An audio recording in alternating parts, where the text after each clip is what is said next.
This is a picture of Pauli Murray. The Social Justice Committee is asked periodically to spotlight a minority person of significance, to lift up the unsung and courageous, and today it's Pauli Murray, a Black, queer, feminist, civil rights lawyer, priest who co-founded NOW. That pretty much tells you how busy she was. I don't have time to tell you all the stories of things she overcame in terms of sexism and racism, but I'll try to give you a few highlights. She was orphaned at a young age when her mother died, and her father quickly declined due to poverty and responsibility for 6 children, and he was committed to the state hospital for the Negro insane, an image I can hardly imagine, and died there after being beaten to death by a white guard. She was sent to live with an aunt who lived in her grandmother's home. That was Cornelia Fitzgerald. It was her home in North Carolina. Cornelia was born a slave, the child of a part Cherokee slave, and her father, the slave owner's son. Pauli was a voracious reader and really self-educated herself. She graduated from high school at age 15. Some of the things that happened to her included when she took a trip back to New York, or from New York to North Carolina home in 1940. When she got on the bus, the seats at the back were all broken. So she decided not to sit in the back of the bus, but to sit up closer. And of course, the bus driver told her she had to move, and she wouldn't. She politely refused, so she was put in jail, and that was 15 years before Rosa Parks. In 1948, one of the jobs that she had included the Methodist Church. They wanted her to write up a pamphlet that explained the segregation laws in the United States. They really wanted to understand and educate their own 31 parishes in the United States. Again, the church had in mind a pamphlet, but Murray, being Pauli Murray, produced a 746-page book entitled States' Laws on Race and Color, which exposed the extent of segregation in America. The ACLU distributed copies to law libraries, Black colleges, human rights organizations, and Thurgood Marshall kept stacks of the book around the NAACP offices, calling it the Bible for civil rights lawyers, and it turned out to be an especially useful document in the 1954 Brown versus Board of Education case. One time when she gave a speech in New York, suggesting that there be a march, a women's march, Betty Friedan heard her suggestion and got together with her and some others, and they formed NOW, National Organization for Women.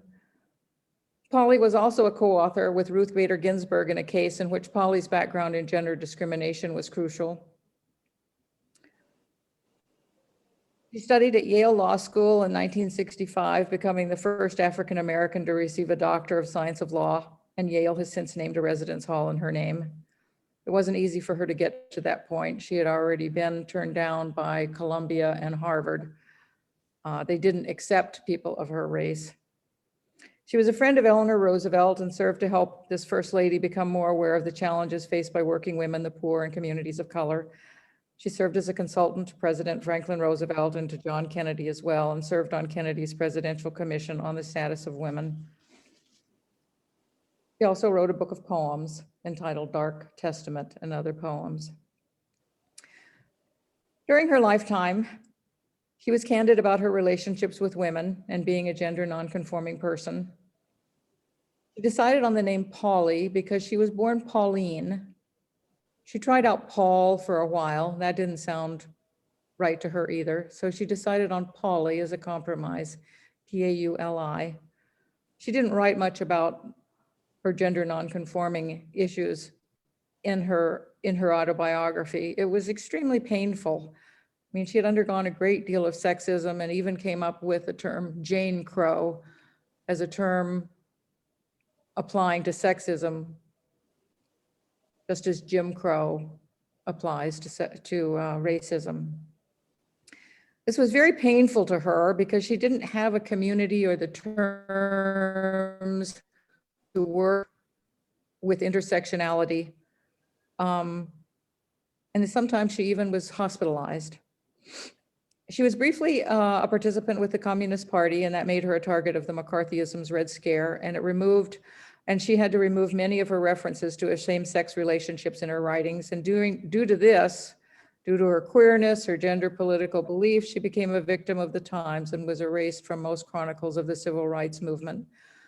And that's why one of her biographers at Barnard wrote that she's not known by many white people.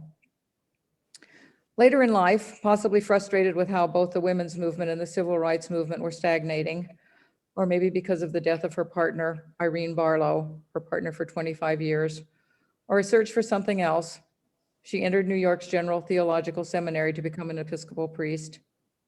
In 1977, she became the first African-American woman to be vested as an Episcopal priest. A month later, she returned to where she grew up in North Carolina, to the little church she had attended when she was orphaned but lived with relatives, the Chapel of the Cross. This was the little church where her own grandmother, Cornelia, was baptized when born into slavery 100 years earlier. And this is where Pauli Murray, now the first African-American woman to become an Episcopal priest, decided to administer her first Eucharist. Today, I'm thankful for Pauli Murray, who lived from 1910 to 1985, a woman of individuation and community, the theme of this service, who, as Gabriel Garcia Marquez says, and is quoted in our program, life obliges them over and over again to give birth to themselves. Thank you, Pauli Murray, for giving birth to yourself over and over again and achieving social justice for all.